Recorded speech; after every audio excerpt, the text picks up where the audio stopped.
नमस्कार दोस्तों, मैं ज्योतिष आचार्य वासुदेव मिश्रा आपका अपने चैनल एस्ट्रो मास्टर वासु में हार्दिक अभिनंदन करता हूं। दोस्तों, आज का यह ज्योतिष का कार्यक्रम आप लोगों के लिए यानी कि धनु राशि वालों के लिए बड़ा ही खास कार्यक्रम साबित होगा। आज हम चर्चा करेंगे ग्रहों के राजकुमार बुध के राशि परिवर्तन प्रभाव के बारे में। जी हाँ, बीते 29 जून 2024 की दोपहर 12:20 पर युवराज बुध अपनी वर्तमान साधारण राशि वायु तत्वीय राशि मिथुन राशि को छोड़कर चंद्रदेव की साधारण राशि जल तत्वीय राशि कर्क राशि में प्रवेश कर चुके ने, जहां कि वो 19 जुलाई 2024 की प्रातः काल तक रहेंगे और इसके पश्चात सिंह राशि में प्रवेश कर जाएंगे।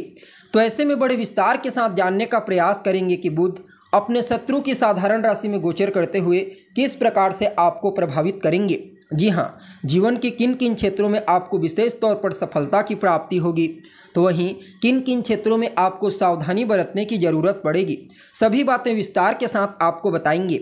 इसलिए कार्यक्रम को अंत तक देखने का प्रयास कीजिए। और अगर आप अपनी जन्म कुंडली पर हमसे परामर्श लेना चाहते हैं तो आपको हमारा कॉन्टैक्ट नंबर डिस्क्रिप्शन बॉक्स में और वीडियो के अंदर मिल जाएगा, जहां से आप या तो व्हाट्सएप के माध्यम से या फिर डायरेक्ट फ़ोन कॉल के थ्रू अपॉइंटमेंट लेकर अपनी जन्म कुंडली का बड़े विस्तार के साथ अध्ययन करवा सकते हैं।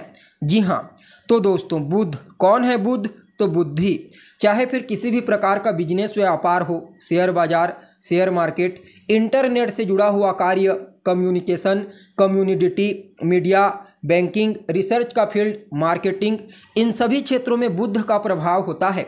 साथ ही साथ देखा जाए तो विद्यार्थियों के जीवन में जो कुछ महत्वपूर्ण परिवर्तन होते हैं वह सब के सब बुध के चलते ही होता है। इसके अलावा वह सभी लोग जो केवल और केवल वाणी से संबंधित कार्य करते हैं, जिनका काम ही है बोलना, चाहे फिर वह शिक्षक हो या फिर चाहे वह किसी भी तरह का कंसल्टेंट, इन सब पर विशेष प्रभाव बुध का ही होता है।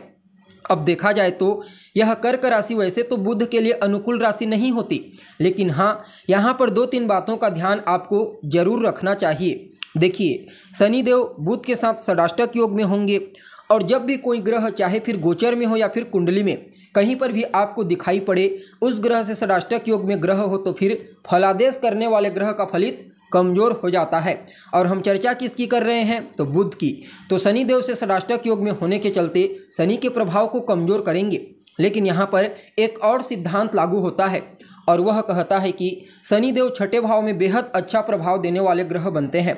हालांकि यह बात राहु पर भी लागू होता है, और जब किसी भाव से ग्रह छठे में होता है तो उस ग्रह के प्रभाव में वृद्धि करता है। इसलिए बुध के कारण जातक के जीवन काल में जो कुछ भी समस्याएं उत्पन्न होने वाली है, व्यापार इत्यादि के क्षेत्र में वाणी के कारण उसके जो शत्रु बनेंगे, लेकिन देखिए बुध से शनि छठे में होंगे, जिसके चलते आपके जो शत्रु बनेंगे, जो आपको नुकसान पहुंचाने की कोशिश करेंगे, कहीं ना कहीं वह अवश्य ही मुंह की खाएंगे।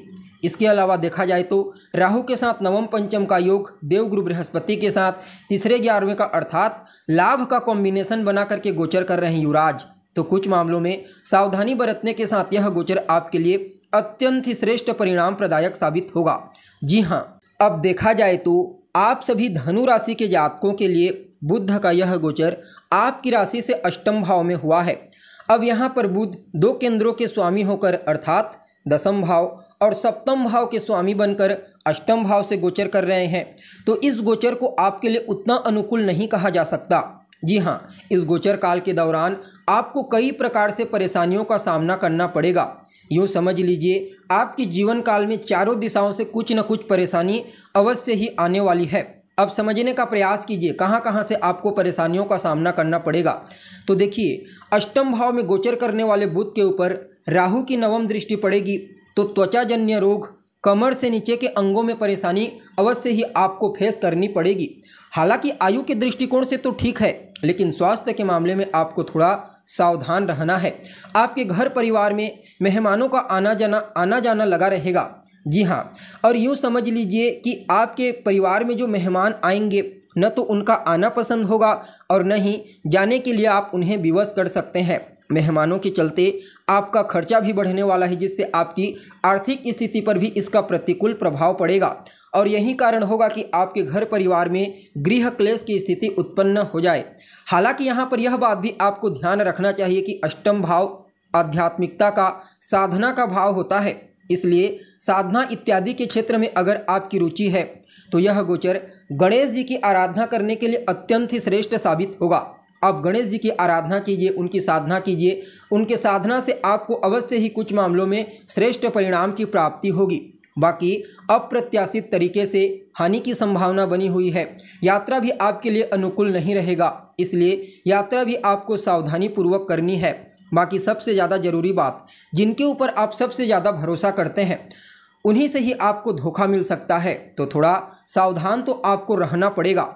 जी हाँ, इस गोचर काल को अपने अनुकूल बनाने के लिए और जो नेगेटिव इन्फ्लुएंस आपको प्राप्त होंगे उनसे बचने के लिए गाय को हरा चारा खिलाइए, गाय की सेवा कीजिए। इससे भी आपको काफ़ी हद तक इस गोचर का अनुकूल परिणाम प्राप्त होगा।